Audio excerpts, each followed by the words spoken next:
जय श्री राम प्यारे बच्चों, नमस्कार, राधे राधे, गुड मॉर्निंग। आप लोग कैसे हैं?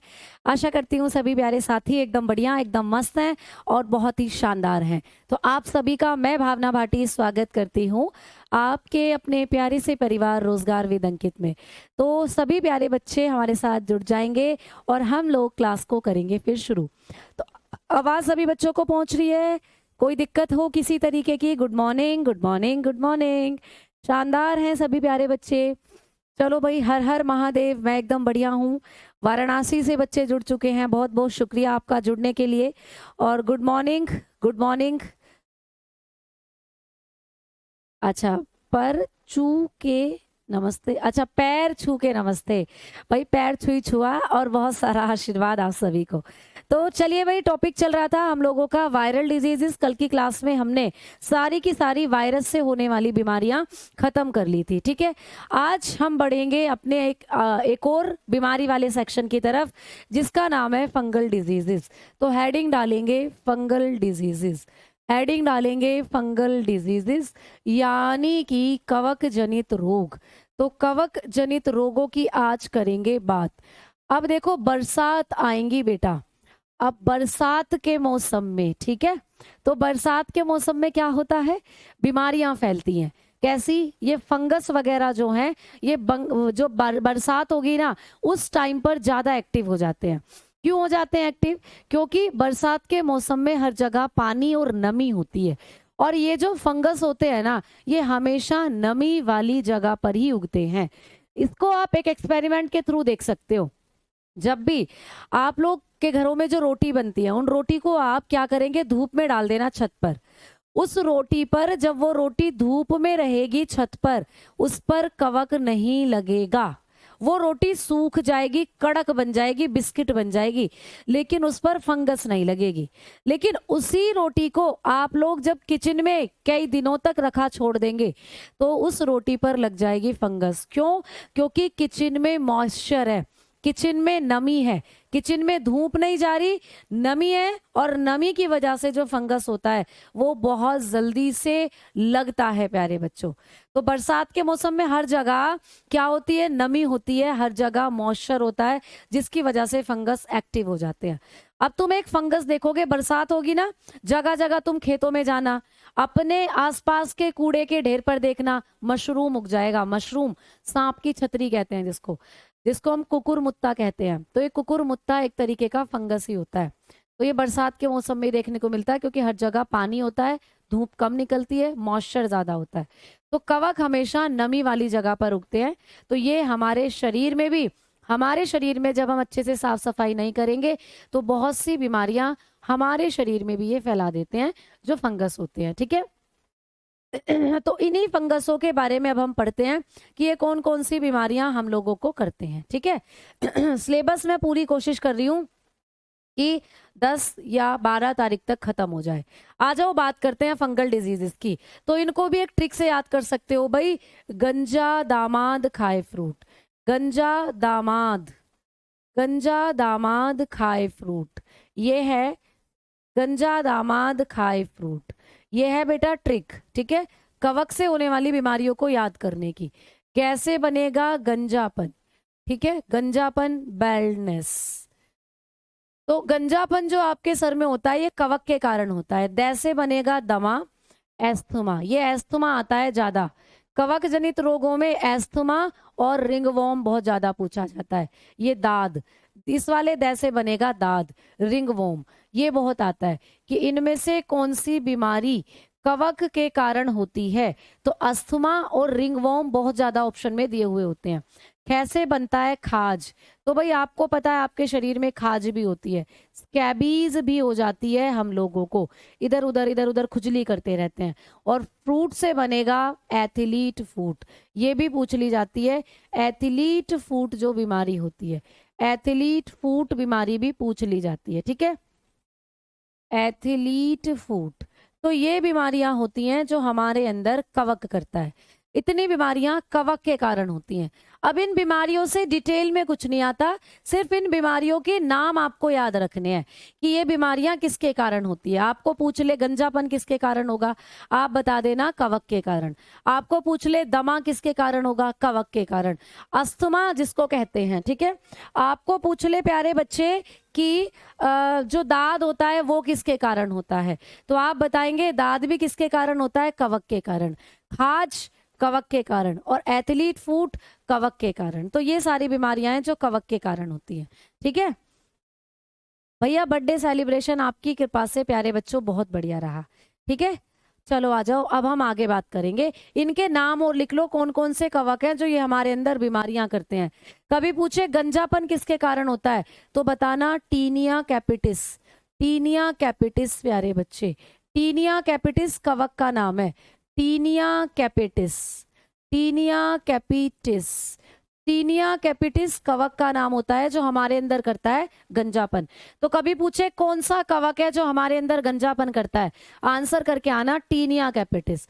अस्थमा पूछ लेता है, अस्थमा तो सब जानते हो, सांस फूलता है, इसमें सांस से संबंधित बीमारी होती है अस्थमा। तो अस्थमा के अंदर आपकी बॉडी में या आपकी जो सांस नली है इसमें कवक लग जाता है, उस कवक का नाम है एस्परजीलस, ठीक है। एस्परजीलस, उस कवक का नाम है एस्परजीलस फ्यूमिगेटस। एस्परजीलस फ्यूमिगेटस, ठीक है। हिंदी में भी इसका नाम ऐसे ही रहेगा, एस्परजीलस फ्यूमिगेटस। तो यहां लिख रही हूं हिंदी में, ठीक है। तो एस्परजीलस, एस्परजीलस फ्यूमिगेटस, फ्यूमिगेटस, ये क्या है, ये कवक का नाम है जो हमारे अंदर करता है अस्थमा रोग, ठीक। चलो आओ आगे बात करेंगे कि मैम रिंगवॉर्म किसके कारण होता है। रिंगवॉर्म आपकी उंगलियों के बीच में, गर्दन पे, बेल्ट वाले रीजन में, यहाँ हो जाता है रिंगवॉर्म, कवक का इन्फेक्शन। जब भी हम अपनी बॉडी की साफ सफाई नहीं रखते, पसीने ज्यादा आते हैं, तो फंगस हमारी बॉडी में लग जाता है। ये ऐसे करके सर्कल सर्कल आपके शरीर में ऐसे ऐसे हो जाता है रिंगवॉर्म। चलो तुम्हें रिंगवॉर्म की फोटो दिखाती हूँ। जो रिंगवॉर्म होता है इसमें हमारे शरीर के अंदर क्या होगा प्यारे बच्चे, रेड कलर का एक रिंग लाइक स्ट्रक्चर बन जाता है, इसी को कहते हैं रिंगवॉर्म। आज यहाँ नेटवर्क फिर से गायब हैं, तो भाई नेटवर्क गायब हैं तो हम लोग चलेंगे अगली पॉइंट की तरफ। चलो तो आ जाओ, इस बोर्ड में थोड़े से नेटवर्क दिक्कत करते हैं। तो बेटा ये इस तरीके के एक स्ट्रक्चर बनता है रिंगवॉर्म जिसको कहते हैं। आपकी गर्दन में हो सकता है, उंगलियों के बीच में हो सकता है, बेल्ट वाले रीजन में हो सकता है। तो ये भी किसके कारण होता है, ट्राइकोफाइटोन, ट्राइकोफाइटोन फंगस होता है उसके कारण, ठीक है। ट्राइकोफाइटोन, तो कवक का नाम आप बताना ट्राइकोफाइटोन, ठीक है। तो लिखेंगे ट्राइकोफाइटोन, ट्राइकोफाइटोन कवक के कारण ये होता है, आप लोग याद रखना, कवक का नाम है ट्राइकोफाइटोन। भाई स्कैबीज किसके कारण होती है, तो स्कैबीज होती है सार्कोप्टेरिस के कारण। सार्कोप्टेरिस, सार्कोप्टेरिस किसका नाम है, ये भी एक कवक का नाम है, सार्कोप्टेरिक्स, ठीक है। सार्कोप्टेरिक्स, तो ये भी एक किसका नाम है, कवक का नाम है, सार्कोप्टेरिक्स। तो ये भी किसके द्वारा होता है, हमारे शरीर में कवक के द्वारा होता है, सार्कोप्टेरिक्स, ठीक है। तो ये कवक का नाम है जो मैं आपको लिखवा रही हूँ। एथलीट फूट किसके कारण होता है, ये भी कवक के कारण, कवक का नाम है टीनिया पेडिस, कवक का नाम है टीनिया पेडिस। बेटा देखो आपके पैर में कई बार खारवे हो जाते हैं, तुमने सुना है जब हम कई बार खेतों में पानी लगाते हैं या बरसात के मौसम में हमारे पैर की स्किन नीचे से उखड़ने लग जाती है, उंगलियों के बीच में जगह फटी फटी सी स्किन हो जाती है, एड़ियां पूरी फट जाती हैं, यही होता है एथलीट फूट बीमारी। तो जब हम कई पानी देते हैं ना खेतों में, मूंजी इस वक्त मूंजी जो है उसमें पानी हम लोग लगाते हैं, तो पूरी जो धान होती है उसमें पानी जब लगाएंगे तो धान में पानी ज्यादा भरा रहता है, हमारे पैर भी उसमें भीग जाते हैं। या फिर आप लोग बताएंगे कि जो दूसरी फसलें होती हैं गर्मी में, जैसे कि ज्वार वगैरह हमारी होती हैं, वो उगती रहती हैं, तो उनमें जब पानी लगाते हैं तो पानी लगने की वजह से हमारे पैर में एक फंगस लग जाता है, यही होता है टीनिया पैडिस, ठीक है। तो टीनिया पैडिस फंगस जो होता है ये आपके पैर में करता है एथलीट फुट। एथलीट फुट पैर की बीमारी है जिसमें पैर की खाल उखड़ने लग जाती है। तो ये चीजें आपको पेपर में पूछी जाएंगी कि कौन सी बीमारी किसके कारण होती है, ठीक है। तो इतना सही था कवक से होने वाली बीमारी। अब बात करते हैं प्रोटोजोआ से होने वाले रोग। तो आ जाओ बेटा, हेडिंग डालो प्रोटोजोअल डिजीज। अब बात करेंगे प्रोटोजोअल डिजीज के बारे में। प्रोटोजोअल डिजीजेस यानी कि प्रोटोजोआ जनित रोग। तो प्रोटोजोआ जो होता है उससे कौन कौन सी बीमारी होती है? प्रोटोजोआ जनित रोग। बात करेंगे प्रोटोजोआ जनित रोगों के बारे में। जो प्रोटोजोआ होते हैं ये भी एक तरीके के सूक्ष्म जीव होते हैं। ये भी जैसे जीवाणु है, विषाणु है, वैसे ही एक कोशिकीय जीव होते हैं जो प्रोटोजोआ होते हैं। इनसे भी बहुत सी बीमारी हमारे शरीर में होती है।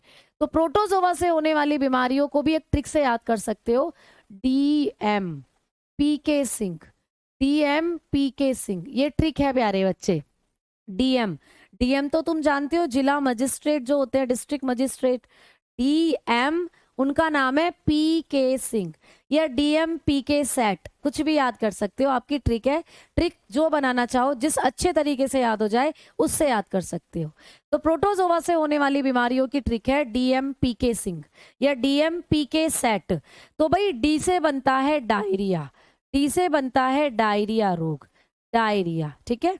D से बनेगा डायरिया रोग।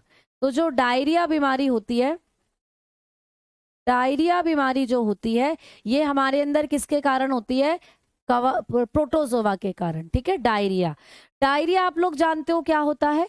डायरिया में उल्टी होती है बेटा और दस्त होते हैं। तो जब हमें वॉमिटिंग और हम लोगों को लूज मोशन हो रहे हो, तो वॉमिटिंग और मोशन की जो समस्या होती है उसी को हम कह देते हैं डायरिया हो जाना। तो डायरिया हमारे अंदर किसके कारण होता है? कवक के कारण हो सकता है। अब डायरिया जो होता है इसको फैलाने वाले कवक की अगर बात की जाए तो वो अभी लिखवाऊंगी, पहले आप बीमारी के नाम लिख लो बेटा। अगली बीमारी है मलेरिया, अगली बीमारी है मलेरिया, ठीक है। तो हमारे अंदर जो मलेरिया रोग होता है वो भी किसके कारण होता है? आप बताएंगे, वो भी होता है प्रोटोजोआ के कारण। फिर है प्यारे बच्चे पायरिया, फिर है पायरिया, दांत में होता है भाई पायरिया। तो पायरिया रोग भी किसके कारण होता है? प्रोटोजोआ के कारण। इसके बाद अगली बीमारी है कालाजार, अगली बीमारी है कालाजार। तो कालाजार रोग जो होता है ये भी होता है हमारे अंदर प्रोटोजोआ के कारण। और लास्ट में है स्लीपिंग सिकनेस, लास्ट में है स्लीपिंग सिकनेस। तो ये भी हमारे अंदर होती है किसके कारण? प्रोटोजोआ के कारण, जिसको बोला जाता है निंद्रा शोथ, जिसको कहते हैं निंद्रा शोथ। जो स्लीपिंग सिकनेस है इसको कहा जाता है निंद्रा शोथ। तो इतनी बीमारियां होती हैं हमारे अंदर प्रोटोजोआ के कारण। चलिए एक एक करके इन बीमारियों को पढ़ते हैं, ठीक है। तो सबसे पहले अगर हमने बात करी डायरिया की, थोड़ा सा स्पीड में इसलिए चल रही हूँ, बड़ा टॉपिक है और चीजें आपको धीरे धीरे समझ में आ ही रही होंगी, इतना स्पीड में भी नहीं चल रही हूँ बेटा, है ना। तो डायरिया की बात करेंगे हम लोग। तो जो डायरिया बीमारी होती है ये होती है प्रोटोजोआ से, और प्रोटोजोआ का नाम है एंट अमीबा। प्रोटोजोआ का नाम है एंट अमीबा, एंट अमीबा हिस्टोलिटिका, ठीक है, हिस्टोलिटिका, एंट अमीबा हिस्टोलिटिका।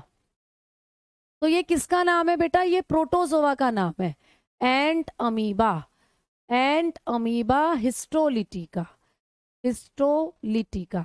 बेटा जितने भी आप लोगों ने पैरामीशियम, युगलीना, अमीबा इनके नाम सुने हैं ना, ये प्रोटोजोआ ही होते हैं। तो ये प्रोटोजोआ कच्ची सब्जियों में भी रहते हैं, है ना, मिट्टी में रहते हैं, पानी में रहते हैं, इसी माध्यम से ये हमारे शरीर में पहुंच जाते हैं।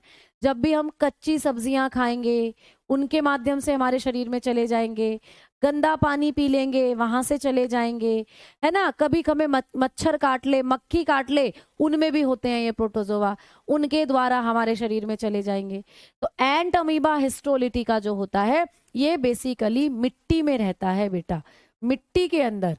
और जब आप कच्ची सब्जियां खाते हो तो ये आप कच्ची सब्जियों के द्वारा आपके शरीर में, क्योंकि उन पे मिट्टी लगी हुई होती है, तो उनको ऐसे ही वॉश करे बिना जब हम खा लेंगे, या अच्छे से पकी हुई सब्जियां हम नहीं खाते हैं, तो ये हमारे अंदर जाता है, ठीक है, और करता है डायरिया। डायरिया में मैंने अभी बताया उल्टी और दस्त होती है। अभी मैं आपको मलेरिया कराऊंगी, लेकिन उससे पहले पायरिया कर लो, उससे पहले पायरिया कर लो, क्योंकि पायरिया छोटा है और मलेरिया थोड़ा बड़ा है। तो पायरिया भी आता है आपको। एक बार दिल्ली पुलिस में एग्जाम आया था कि पायरिया किसके कारण होने वाली बीमारी है। पायरिया किसके कारण होने वाली बीमारी है? प्रेगनेंसी में नींद ज्यादा आती है क्या? हाँ बेटा, अलग अलग सिम्टम हो सकते हैं, किसी को नींद नहीं आती, किसी को नींद आती है, तो वो अपनी बॉडी की कैपेसिटी के ऊपर होता है कि भाई क्या दिक्कत हो रही है, किसको क्या नहीं। किसी को वॉमिटिंग ज्यादा लगती है, किसी को नहीं लगती, ये दिक्कत होती है, ठीक है। तो भाई अब आप लोगों को पढ़ेंगे मैम रोजगार विद अंकित यूपीएससी का बच्चा कब लेंगे? बेटा बिल्कुल यूपीएससी के बैच चल रहे हैं हम लोगों के, कनिष्ठ सहायक वगैरह के जो आप लोगों के बैच हैं, यूपीएससी लेवल की जो भी, पीसीएस लेवल की जो भी वैकेंसीज आ रही हैं, धीरे धीरे हमारा जो आरडब्ल्यू परिवार है वो वहां भी एंट्री ले रहा है, ठीक है। तो आप लोग वो उस चैनल को भी विजिट कर सकते हो। चलो भाई आ जाओ। हाँ, तो पायरिया किसके कारण होता है? एक बार दिल्ली पुलिस में क्वेश्चन था जीवाणु। अब आयोग ने जीवाणु को ही सही मान रखा था, लेकिन उसकी रिवाइज्ड आंसर की में क्या आंसर माना था ये क्लियर नहीं था। तो आपको पेपर में कभी भी पूछे पायरिया कैसे होता है तो प्रोटोजोवा ही बताना है, क्योंकि एनसीईआरटी ने भी प्रोटोजोवा को ही माना है पायरिया का कारण, ठीक है। और कौन सा प्रोटोजोवा तो बताना, आप लोग बताएंगे एंट अमीबा, एंट अमीबा जिंजीवेलिस, एंट अमीबा जिंजीवेलिस, एंट अमीबा जिंजीवेलिस, ये भी एक तरीके का प्रोटोजोआ है भाई। एंट अमीबा जिंजीवेलिस ये कहाँ रहता है?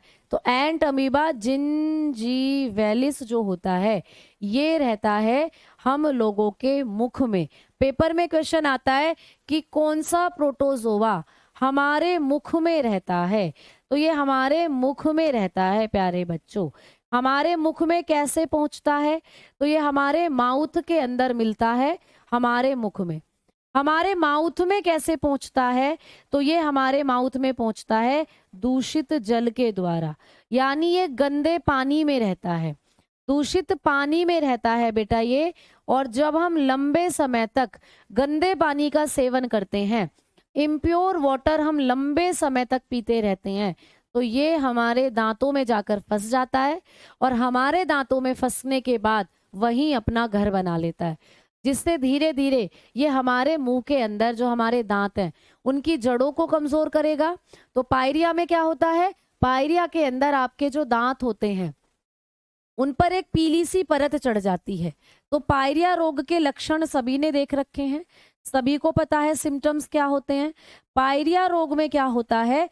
हमारे दांतों पर एक पीली परत चढ़ जाती है, बहुत ज्यादा पीले दांत हो जाते हैं, पीली परत, ठीक है, दांत पर पीली परत चढ़ना। तो आप लोगों के जो दांत हैं उन पर येलो लेयर आ जाती है, येलो लेयर ऑन टीथ, दांत एकदम पीले हो जाते हैं बेटा, और वो परत इतनी ज्यादा डार्क होती है, अलग से दिखाई देती है, ठीक है। और आपके मुंह से स्मेल आती है भाई। तो अगला लक्षण क्या लिख सकते हैं? बैड ब्रीथिंग, ठीक है। तो अगला लक्षण क्या है? एक तो ये हो गया कि दांत पीले हो जाते हैं, दूसरा मुंह से दुर्गंध आना, मुंह से दुर्गंध आना, ठीक है। तो मुंह से क्या आती है? दुर्गंध आना। बैड, या आप लोग लिख सकते हो बैड ब्रीथिंग, ठीक है, बैड ब्रीथिंग, जब आप सांस लेंगे मुंह से स्मेल आती है, ठीक है। और क्या लक्षण हो सकते हैं? और लक्षण है बेटा मसूड़ों से खून आना, मसूड़ों से खून आना, आपके दांत से खून निकलता रहता है मसूड़ों से, ठीक है। ब्लीडिंग गम्स, ये लक्षण स्कर्वी बीमारी का भी होता है, ब्लीडिंग गम्स, मसूड़ों से खून आता है भाई, ब्लीडिंग गम्स। तो ये लक्षण होते हैं किसके? पायरिया के। तो पायरिया में मुंह से दुर्गंध आएगी, ठीक है, बैड ब्रीथिंग होगी, दांतों पर पीली परत, और प्यारे बच्चे आपकी जो रूट्स हैं, जो आपके गम्स हैं, इनसे ब्लड आना शुरू हो जाता है, ये पायरिया है। अब पायरिया में एक छोटा सा मंजन आता है, एक मंजन बहुत ही कारगर होता है बेटा वो, जिसका नाम है पायोकिल। पायोकिल, ठीक है। तो पायोकिल नाम से एक क्या आता है, मंजन, पायोकिल, ठीक है। स्पेलिंग इसकी शायद थोड़ी सी मिस्टेक हो सकती है, बट पायोकिल है ये। आपको किसी भी मेडिकल स्टोर पे मिल जाता है, चूर्ण सा आता है, उससे जब अपने दांतों को मंजन करते हैं बहुत ज्यादा रिलीफ मिलता है। आ जाओ आगे बात करते हैं। अब हम, ये पेपर में नहीं पूछा जाता है तो मैं सजेस्ट कर रही थी वैसे ही, क्योंकि मैंने देखा है कई लोगों को यूज करते हुए। आ जाओ आगे बात करते हैं भाई। अब बात करेंगे मलेरिया की, अब बात करेंगे मलेरिया की, अब बात करेंगे मलेरिया की। तो अगली बीमारी है जो प्रोटोजोआ से होती है, मलेरिया। गाना तो तुमने सबने सुना है, सर्दी खांसी ना लवेरिया हुआ, ये गया यारो इसको मलेरिया हुआ, ऐसे याद करना।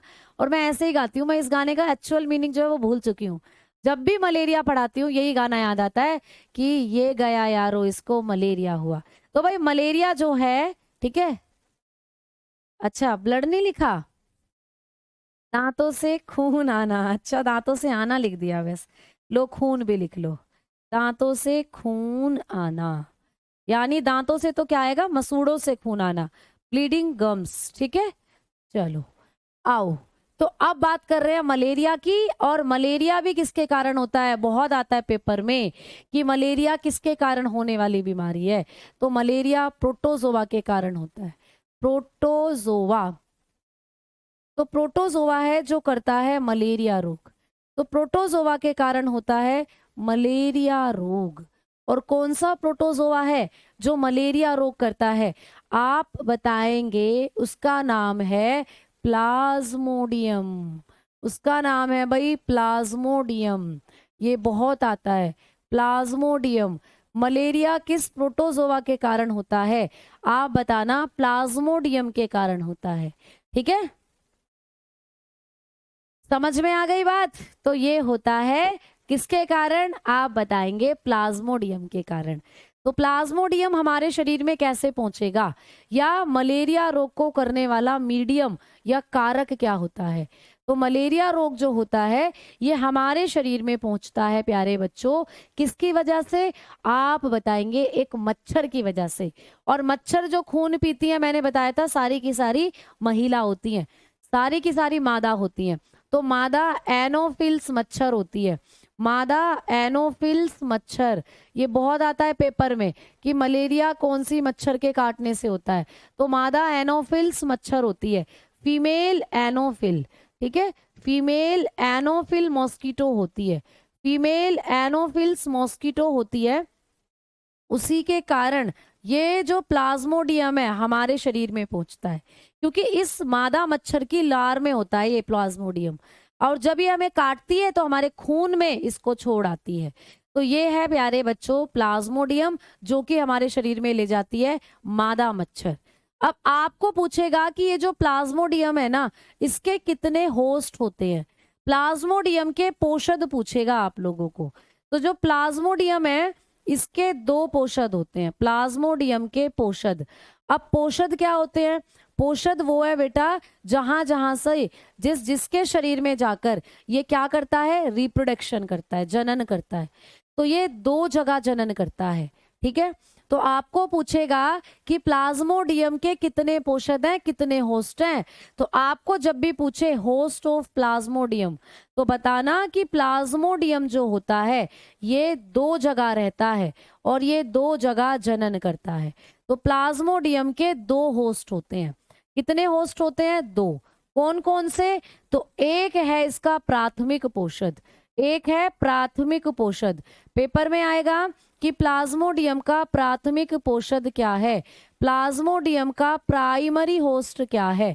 तो जब भी पूछे प्लाज्मोडियम पहले किसके शरीर में रहता है, यानी इसका प्राथमिक पोषद क्या है, तो आप बताना प्लाज्मोडियम का जो प्राथमिक पोषद है वो है ये मच्छर, मादा एनाफिल्स मच्छर।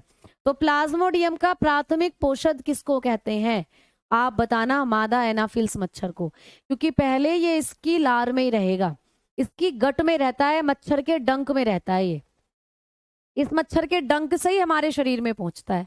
तो इसका द्वितीयक पोषक पूछ ले आप लोगों को, प्लाज्मोडियम का द्वितीयक पोषक क्या होता है? द्वितीयक पोषक, प्लाज्मोडियम का सेकेंडरी होस्ट किसको कहते हैं? तो जो प्लाज्मोडियम है इसका सेकेंडरी होस्ट किसको कहते हैं? देन आप लोग बताकर चलना कि प्लाज्मोडियम का जो सेकेंडरी होस्ट है वो मानव है, यानी कि हम लोग हैं, ह्यूमन है।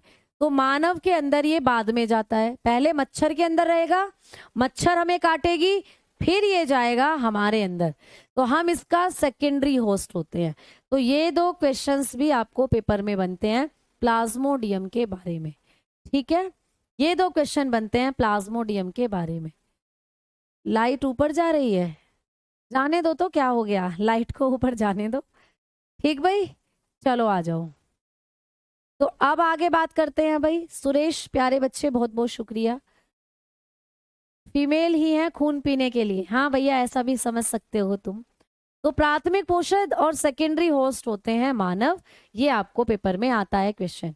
अब हम थोड़ी सी बात करेंगे कि ये जो प्लाज्मोडियम होता है इसकी लाइफ साइकिल क्या होती है। तो आप लोग ना मुझे 1 सेकंड देंगे, मैं इसमें कनेक्ट करके आपको फोटो जरूर दिखाऊंगी। तो भाई यहाँ पर ठीक है, तो अब आपका शायद ये कनेक्ट हो चुका है। अरे यार, चलो ठीक है, आ जाओ। तो अब मैं आपको शायद कुछ चीजें जो हैं वो सर्च करके दिखा सकती हूँ प्लाज्मोडियम के बारे में। ऐसा क्यों आ रहा है भाई? चल जा भाई, चल जा।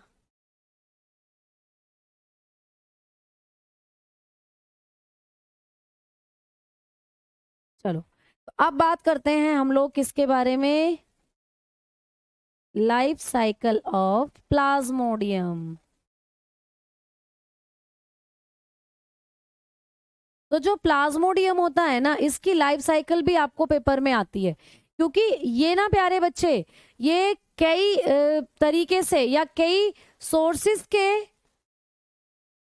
सोर्सेस के थ्रू ये क्या करता है, आपके शरीर में जाता है, या इसकी बहुत सी अवस्थाएं होती हैं कि ये पहले किस अवस्था में चेंज होगा, फिर किस अवस्था में चेंज होगा, ऐसे करके यहाँ से आपको क्वेश्चंस पूछे जाते हैं।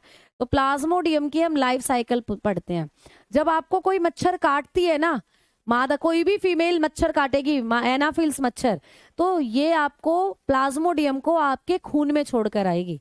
खून में तैर तैर कर ये पहुंचेगा तुम्हारे लीवर में, लीवर में ये जनन करेगा, फिर ये लीवर से फिर खून में आ जाएगा, फिर खून के बाहर आया तो फिर ये क्या करेगा, फिर इससे गैमेट्स बनते हैं, मीरोजोइट्स बनते हैं, फिर वो जनन करते हैं, फिर वो अंडे दे देंगे, फिर कोई मच्छर हमारा खून पिएगी, फिर इसे हमारे खून से ले जाएगी। तो ये पूरी लाइफ साइकिल आप लोगों को समझनी है, ठीक है?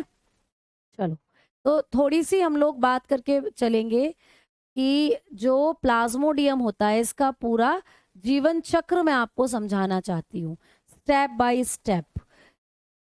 तो आप लोगों के सामने हम लेकर आते हैं एक पूरा सीक्वेंस जिसमें आप लोगों को सारी चीज़ें क्लियर दे रखी हूँ। तो भाई 1 सेकेंड हमें देंगे, मैं जस्ट आपके लिए कोई सुटेबल सा जो पिक्चर है क्लियर वो आप लोगों को बताती हूँ कि किस तरीके से इसकी लाइफ साइकिल चलती है हमारे शरीर के अंदर, ठीक है? चलिए, तो इस फोटो से थोड़ा सा समझने की करेंगे कोशिश, होप ये वीडियो ना हो। चलिए, तो भाई आ जाओ, ये एक पूरी साइकिल है देखो आपके सामने प्लाज्मोडियम की, ठीक है? बड़े ध्यान से समझना, देखो आपको मैं मेन पॉइंट यहाँ से समझाती चलूंगी। देखो होता क्या है, ये मच्छर है, ठीक है? मान लो इस मच्छर के डंक पर है ये प्लाज्मोडियम जो है। अब इस मच्छर ने क्या करा, इस मच्छर ने हमें काट लिया है ना, इस मच्छर ने किसी व्यक्ति को काट लिया, तो उस व्यक्ति के ब्लड में छोड़ाएगी इस मच्छर को ये, ठीक है? तो इस व्यक्ति के ब्लड में छोड़ेगी, तो ब्लड के थ्रू ये जो प्लाज्मोडियम है ब्लड में तैरता हुआ पहुंचेगा आप लोगों के लीवर के अंदर, ठीक है। तो आपको पेपर में क्वेश्चन आता है कि जो प्लाज्मोडियम होता है ये जब मनुष्य के खून में जाएगा तो सबसे पहले कौन से अंग की कोशिकाओं को डैमेज करेगा या कौन से अंग की कोशिकाओं में जाएगा। तो ये आपके खून में जाने के बाद जाता है ब्लड में, क्योंकि खून की सप्लाई वृद्धि उसमें भी हो रही है, लीवर में जाता है, लीवर में। तो खून की सप्लाई लीवर में भी हो रही है, तो ये जाएगा आपके लीवर में। ठीक है, तो ये आपके खून से बहते हुए पहुंचा आपके लीवर के अंदर। अब लीवर के अंदर ये क्या करेगा, 5 से 6 दिन वहीं बैठा रहेगा मजे से, और अंडे या एक तरीके से मीरोजोइट्स बनाना शुरू कर देगा। ठीक है, मीरोजोइट्स इसके क्या होते हैं, एक तरीके से एक अंडे जैसी अवस्था होती है मीरोजोइट। अब ये मीरोजोइट लीवर से निकलकर आ जाते हैं तुम्हारे खून में वापस। तो अब ये तुम्हारे खून में आ जाते हैं और खून में आने के बाद तुम्हारी आरबीसी को इन्फेक्ट करने लग जाते हैं। तुम्हारी आरबीसी देखो, बड़े ध्यान से समझना। सबसे पहले ये मच्छर के पास था प्लाज्मोडियम, मच्छर ने मुझे काट लिया, मच्छर ने मेरे खून में छोड़ दिया प्लाज्मोडियम, खून में बहकर ये प्लाज्मोडियम पहुंचा मेरे लीवर में। लीवर के अंदर ये मीरोजोइट बनाएगा, मीरोजोइट। मीरोजोइट छोटे छोटे प्लाज्मोडियम की अवस्था है, मीरोजोइट बनाएगा। अब ये मीरोजोइट निकलकर लीवर से फिर से मेरे खून में आ जाएंगे। फिर से मेरे खून में आ गए तो मेरे खून में जो आरबीसी है, मेरी रेड ब्लड सेल, उनको खाने लगेंगे। तो देखो, अब ये मेरी आरबीसी को खाने लग जाते हैं, और जब ये आरबीसी को खाएंगे तो हर 48 घंटे बाद बुखार आएगा, कपकपी के साथ बुखार आएगा, क्योंकि आरबीसी को खाए जा रहे हैं, बुखार आएगा। ठीक है, तो ये आरबीसी को खाएंगे प्यारे बच्चे। उसके बाद ये क्या करेंगे, आरबीसी के अंदर ही हमारी जो रेड ब्लड सेल है उसमें गैमेटोसाइट्स बनाने लग जाएंगे, युग्मक, नर और मादा की तरह युग्मक बनाने लग जाएंगे, नर युग्मक मादा युग्मक बनाने लग जाएंगे। ठीक है, अब क्या होगा कि ये माइक्रोगैमेट्स बना लेंगे, यानी नर और मादा बना लेंगे, नादा अलग हो जाएगी, नर अलग हो जाएगा। फिर जब आपके शरीर के अंदर कोई मच्छर आपका खून पीने के लिए आएगी तो ये जो नर और मादा गैमेट है उस मच्छर के डंक में चले जाएंगे। जैसे वो खून पिएगी तो खून के साथ ऊपर को चले जाएंगे मादा मच्छर के अंदर। अब मादा मच्छर के अंदर चले गए तो मादा मच्छर के अंदर ये करेंगे निषेचन की क्रिया। मादा मच्छर की जो गट है, मादा मच्छर की जो टमी है, उसमें जाकर ये निषेचन करना शुरू कर देंगे, है ना। नर और मादा दोनों मादा मच्छर के पास चले गए। अब वहां पर फर्टिलाइजेशन होगा, निषेचन, निषेचन होगा तो ये क्या करेंगे, स्पोरोजेनेसिस की क्रिया द्वारा क्या करेंगे प्यारे बच्चे, स्पोरोजोइट बनाएंगे, यानी कि फिर से अंडे दे देंगे, फिर से अंडे दे देंगे। और यही अंडे इस मादा मच्छर के पास रहते हैं, और ये मादा मच्छर जब हमारा खून पिएगी, इन्हीं अंडों को आपके खून में छोड़ाएगी। ये अंडे खून के द्वारा आपके लीवर में पहुंचेंगे, लीवर में जाकर ये थोड़े बड़े होकर मीरोजोइट बनाएंगे, मीरोजोइट से फिर ये मीरोजोइट तुम्हारे ब्लड में आ जाएंगे, ब्लड से ये मीरोजोइट तुम्हारे ब्लड में रिप्रोडक्शन करेंगे, यानी नर और मादा की तरह गैमेट्स बने, युग्मक बन जाएंगे, नर अलग मादा अलग। अब यही नर और मादा मच्छर के पास चले जाएंगे, फिर वहां पर होगा फर्टिलाइजेशन, फर्टिलाइजेशन होगा तो फिर ये अंडे दे देंगे निषेचन की क्रिया द्वारा। या ऐसा समझो, जाइगोट बनता है ना नर और फर्टिलाइजेशन के बाद, तो वैसे ही इनके अंदर क्या बन जाएंगे, स्पोर। और ये स्पोरोजोइट जो होते हैं यही हमारे अंदर मलेरिया फैलाते हैं। तो आपको कहानी समझ में आई, ये बताओ, बोलो जल्दी से। ठीक है, समझ में आ गई ना, वॉइस स्लो आ रही है, चलो तो भाई वॉइस भी तेज ही करने की कोशिश करते हैं। तो आओ अब आप लोगों को ये सारी चीजें मैं फिर से एक बार बता देती हूँ। होता क्या है कि सबसे पहले जो मच्छर है, फीमेल मॉस्किटो जो होती है, फीमेल मॉस्किटो, ये इसके पास होता है प्लाज्मोडियम, और इसके पास प्लाज्मोडियम की कौन सी अवस्था होती है, इसके पास होते हैं स्पोरोजोइट। क्या होते हैं प्यारे बच्चे, स्पोरोजोइट्स। ये जो स्पोरोजोइट है ना, यही हमारे अंदर मलेरिया करते हैं। आपको पेपर में क्वेश्चन आता है कि प्लाज्मोडियम की कौन सी अवस्था मानव में मलेरिया फैलाती है, तो ये जो स्पोरोजोइट है ना, यही हमें मलेरिया फैलाते हैं। क्यों, क्योंकि ये मादा मच्छर के पास यही रहते हैं। अब मादा मच्छर ने किसी आदमी का खून पिया तो उस खून में ये स्पोरोजोइट छोड़ आएगी, उस रुधिर के अंदर ये स्पोरोजोइट छोड़कर आ गई। आ गई भाई छोड़कर। तो खून में हमारे पहुंच गए स्पोरोजोइट, तो ये स्पोरोजोइट हमारे खून में पहुंच गए, ठीक है। अब ये खून के द्वारा बहकर तुम्हारे लीवर में पहुंचेंगे, यकृत में पहुंचेंगे प्यारे बच्चों, तुम्हारे लीवर में पहुंचेंगे, ठीक है।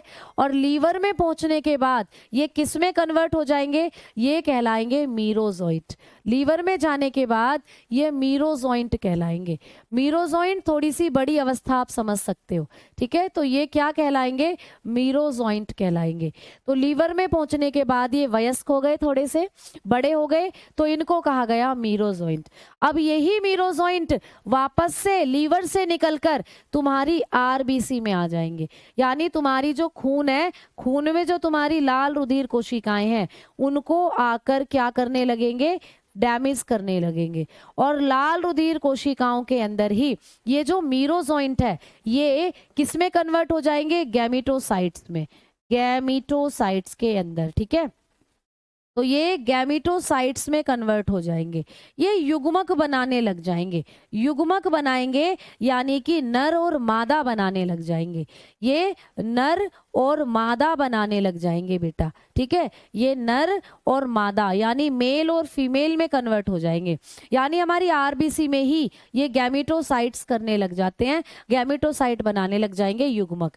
अब जब कोई मच्छर आकर मेरा खून पिएगी तो भैया ये गैमिटोसाइट जो है उस मच्छर की गट में चले जाएंगे, उस मच्छर की लार में जाकर चिपक जाएंगे, और उस मच्छर, जैसे ही वो मच्छर मेरा खून पिएगी तो खून के साथ ये उसके शरीर में चले जाएंगे, और इस मच्छर के अंदर जाकर फिर ये करेंगे क्या प्यारे बच्चे, फर्टिलाइजेशन। फिर ये नर और मादा युग्मक जो होंगे मच्छर के अंदर ही करेंगे निषेचन।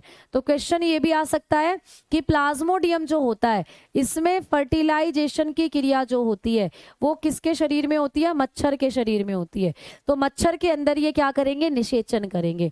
निषेचन करने के बाद इनसे बनेगी प्यारे बच्चे क्या, इनसे बनते हैं स्पोरोजोइट। निषेचन करने के बाद स्पोरोजोइट बनते हैं इनसे, स्पोरोजोइट्स। स्पोरोजोइट समझ लो अंडे हैं बेटा, ठीक है। तो इनसे बनते हैं स्पोरोजोइट, तो स्पोरोजोइट्स बनेंगे, और यही स्पोरोजोइट फिर इस मच्छर के पास है, और यही मच्छर जब किसी को काटेगी तो वापस से यही स्पोरोजोइट हमारे खून में आ जाएंगे। तो भाई स्पोरोजोइट ही तो है जिन्होंने हमारे अंदर मलेरिया फैलाया, ये स्पोरोजोइट ही हमारे खून में गए थे, और इन्हीं से चलते चलते ये पूरा साइकिल कंप्लीट हो गया। किसकी प्यारे बच्चे, आप बताएंगे प्लाज्मोडियम की।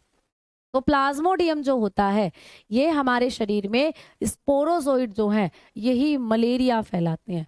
तो स्पोरोजोइट की कौन सी अवस्था है जो मलेरिया रोग उत्पन्न करती है, तो आप बताना, ये प्लाज्मोडियम की स्पोरोजोइट अवस्था है जो मलेरिया रोग उत्पन्न करता है, ठीक है। समझ में आ गई बात, ऐसे करके लाइफ साइकिल होती है, ठीक।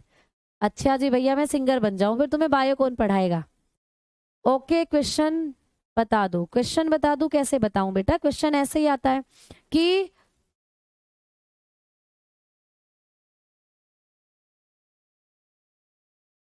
तो क्वेश्चन आता है कि प्लाज्मोडियम की कौन सी अवस्था है जो मानव में मलेरिया रोग फैलाती है, आप बताना है स्पोरोजोइट। प्लाज्मोडियम की कौन सी अवस्था लीवर में बनती है, तो बताना मीरोजोइट, ठीक है। और प्लाज्मोडियम कौन सी, प्लाज्मोडियम हमारे शरीर में कौन सी कोशिकाओं में गैमिटोसाइट का प्रोसीजर करेगा, युग्मक बनाएगा, तो आरबीसी में युग्मक बनाता है, ठीक है। और ये जो गैमिटोसाइट होते हैं ना, ये निकालते हैं एक तरीके का टॉक्सिन, ये एक तरीके का टॉक्सिन निकालते हैं बेटा, एक तरीके का विषैला पदार्थ निकालते हैं। ये विषैला पदार्थ क्या होता है, हेमोजोइंट। इस विषैले पदार्थ को कहा जाता है हेमोजोइंट, इस विषैले पदार्थ को कहते हैं हेमोजोइंट। क्या कहेंगे, हेमोजोइंट। ये जो हेमोजोइंट होते हैं ना, ये हेमोजोइंट जो होते हैं ये कपकपी लाते हैं हमारे शरीर में।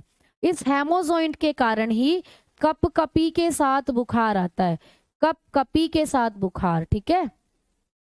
कपकपी के साथ बुखार, मलेरिया अगर किसी को हुआ है तो जाड़े के साथ बुखार आता है, पूरा शरीर ऐसे कांपता है जब बुखार आता है, तो यही शिवरिंग फीवर लाते हैं हमारे अंदर।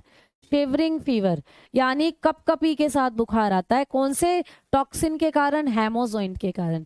तो ये हेमोजोइंट निकालते हैं जिससे हमारी बॉडी में ठंड लगती है और कपकपी के साथ बुखार आता है। ठीक है, समझ में आ गई बात? चलें आगे। ठीक है, जो पूरे शरीर में रह रहे हैं बेटा वो भी निषेचन करेंगे। ठीक है, वो भी निषेचन करेंगे। ठीक, ये जो युग्मक होते हैं हमारे शरीर में है, तो हमारे अंदर तो लगातार हर 48 घंटे बाद बुखार आता ही रहेगा, क्योंकि ये संख्या बढ़ा रहे हैं युग्मक। लेकिन ये जो मादा मच्छर है ये एक व्यक्ति से दूसरे व्यक्ति में पहुंचाने का इसको काम कर सकती है। तो मच्छर ने अगर हमारे घर में मच्छर घूम रहे हमें काट लिया तो एक व्यक्ति से फिर दूसरे को और दूसरे से तीसरे को, ऐसे ये फैलता जाता है। तो फिर आप लोगों को दवाइयां खानी पड़ती हैं, दवाइयां खाते हो तब जाकर ये मरते हैं, तब जाकर ये मरेंगे तो तब आपको मलेरिया से आराम मिलता है। अब दवाई की भी बात करते हैं।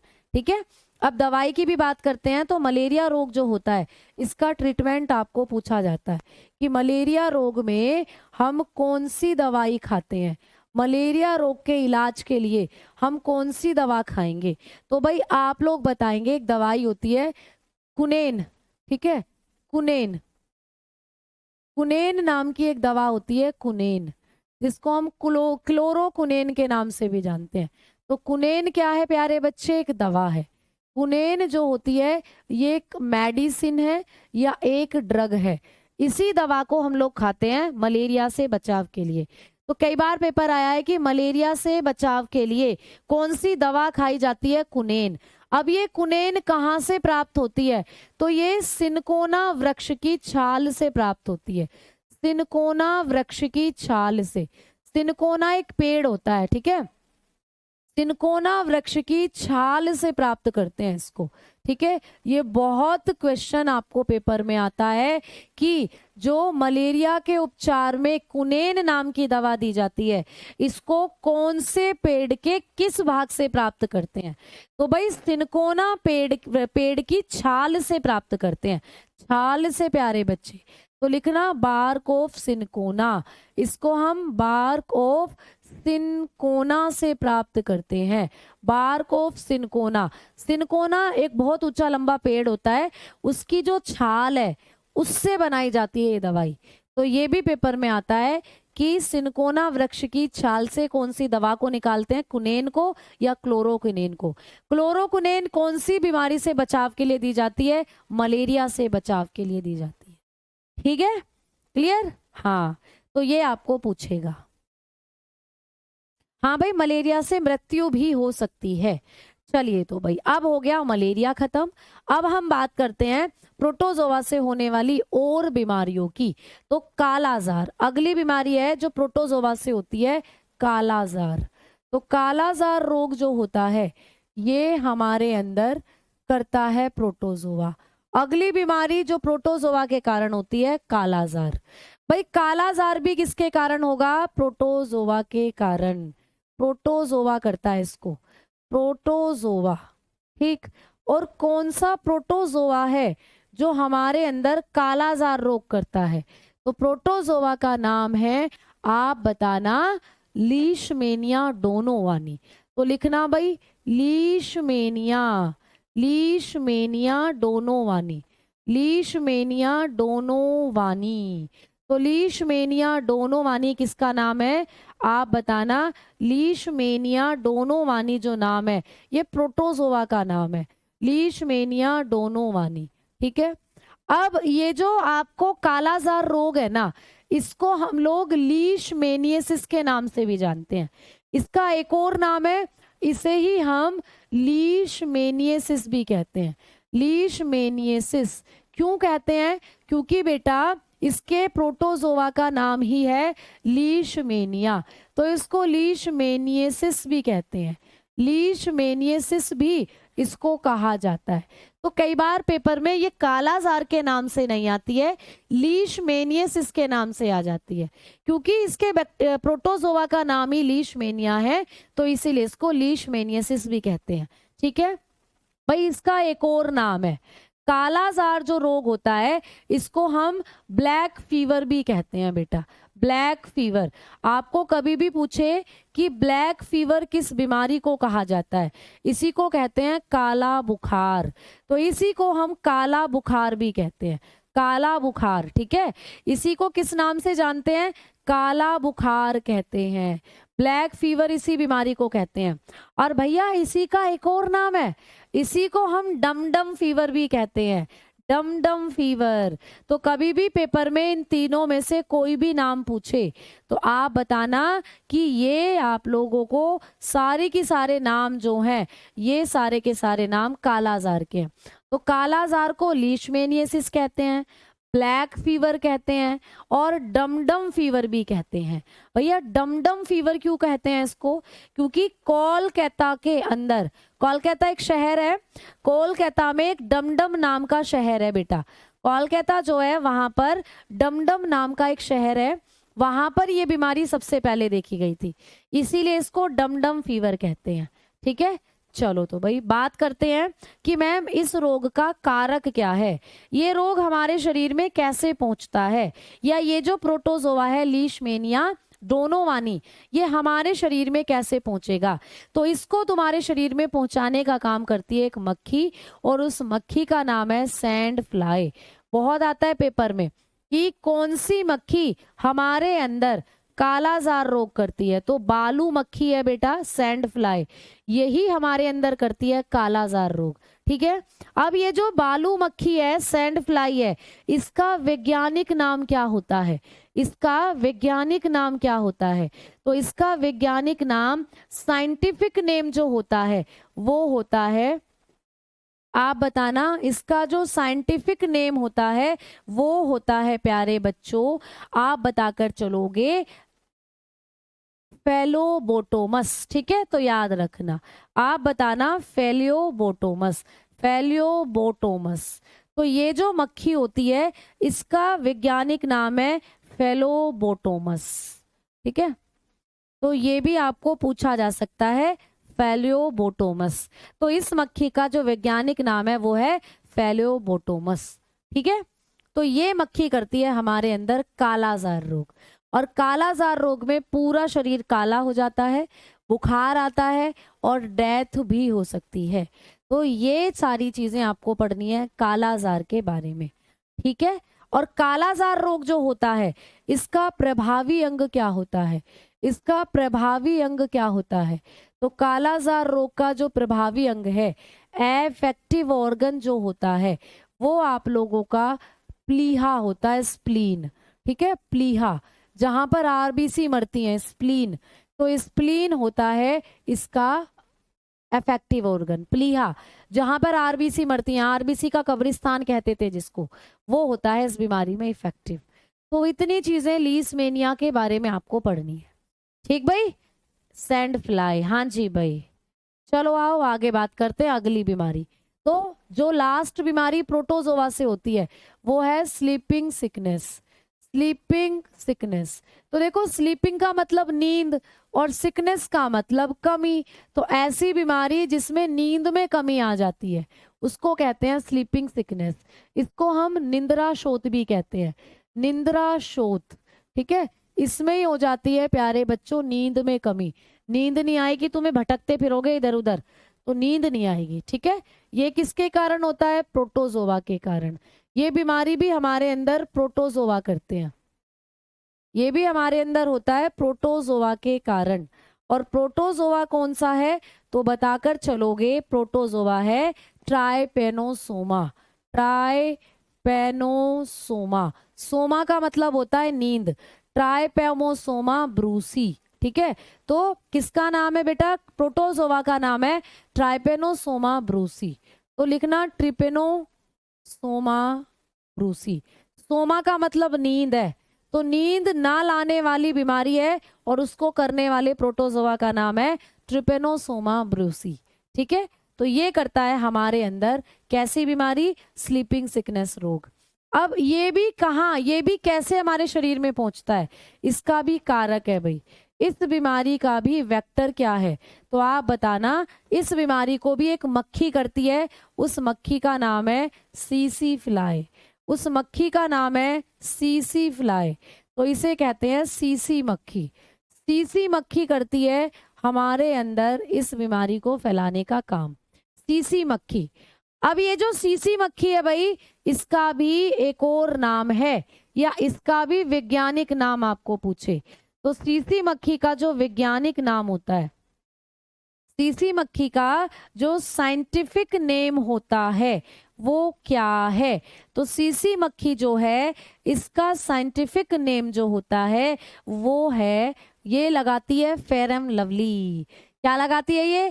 फेरन लवली लगाती है ना? तो फेरम लवली जो भी लगाएगा ग्लो करेगा, ग्लो, वो चमकेगा फिर। तो इसका नाम है ग्लोसीना। ठीक है, इसका नाम है भाई ग्लोसीना।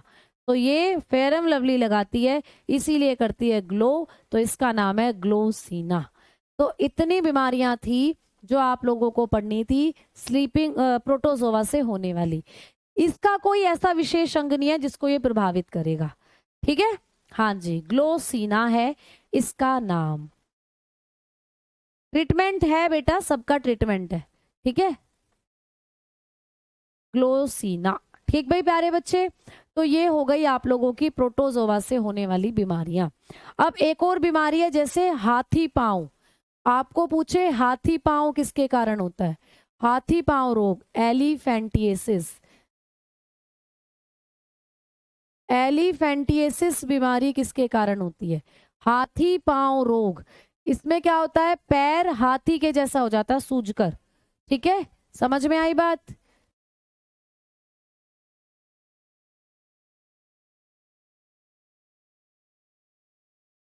तो हमारा जो पैर है वो सूजकर हाथी की तरह हो जाता है, एलिफेंटिएसिस। ठीक है, अब ये जो एलिफेंटिएसिस बीमारी है ये किसके कारण होती है? ये एक परजीवी के कारण होती है, एक परजीवी के कारण, एक पैरासाइट के कारण होती है। पैरासाइट का नाम क्या है? तो पैरासाइट का नाम है Wuchereria bancrofti. Wuchereria, Wuchereria bancrofti. ठीक है, वाउचेरिया ब्रोन क्राफ्टी है क्या नाम? किसका? परजीवी का नाम। तो ये भी आपको पूछा जाता है, वाउचेरिया ब्रोन क्राफ्टी। ठीक है, Wuchereria bancrofti, Wuchereria bancrofti है एक परजीवी का नाम। यही परजीवी हमारे अंदर करता है हाथी पांव रोग। हाथी पांव रोग को ही हम लोग फिलेरियसिस भी बोलते हैं, फिलेरियसिस भी इसको कहते हैं, फिलेरियसिस। ठीक है, फिलेरियसिस, इसी बीमारी को फिलेरियसिस के नाम से भी जाना जाता है, हाथी पांव। ठीक है, हाथी पांव रोग। ठीक, तो इसमें देखो ऐसा हो जाता है हमारा पैर सूजकर।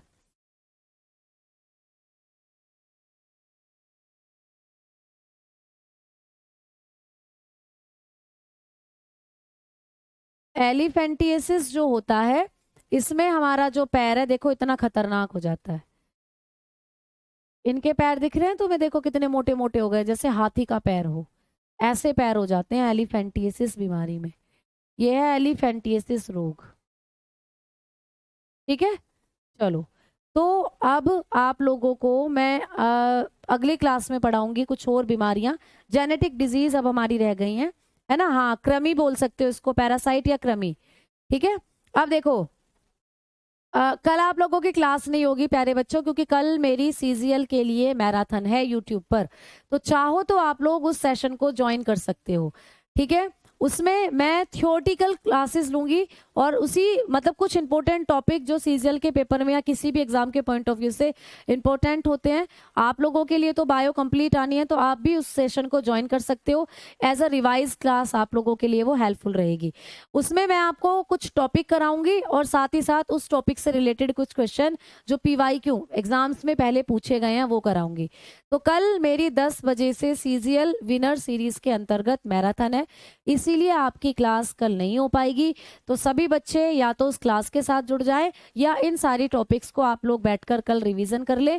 परसों हमारी क्लास यथावत समय पर होगी। ठीक है प्यारे बच्चों, समझ में आ गई बात? ठीक है, तो आप लोगों को विटामिन नहीं कराऊंगी बेटा, अभी मैं कहाँ सिलेबस कंप्लीट कर रही हूँ, अभी तो बचा हुआ है, कराऊंगी उसको। ठीक है, अभी तो कराऊंगी भाई, कराऊंगी। ठीक है, तो कल मेरी क्या है प्यारे बच्चे? मैराथन है। मैराथन यूट्यूब पर होगी, सभी बच्चे जुड़ सकते हैं रोजगार विद अंकित एप्लीकेशन पर, अगर आपके पास टाइम है तो, क्योंकि आपके लिए भी वो बायोलॉजी का सेशन है जो रिवीजन के तौर पर आप लोग ले सकते हो। तो कुछ इंपॉर्टेंट टॉपिक मैं वहां पे आपको कराऊंगी और कुछ जो पीवाईक्यूज पूछे गए हैं एग्जाम्स में वो भी कराऊंगी। ठीक है, 10 बजे से होगी सुबह। ठीक है, 5 या 4 घंटे की वो क्लास होगी, तो सुबह 10 बजे से शुरू होगी। तो धन्यवाद, नमस्कार, मिलते हैं अगली क्लास में, तब तक के लिए धन्यवाद, टाटा, बाय बाय।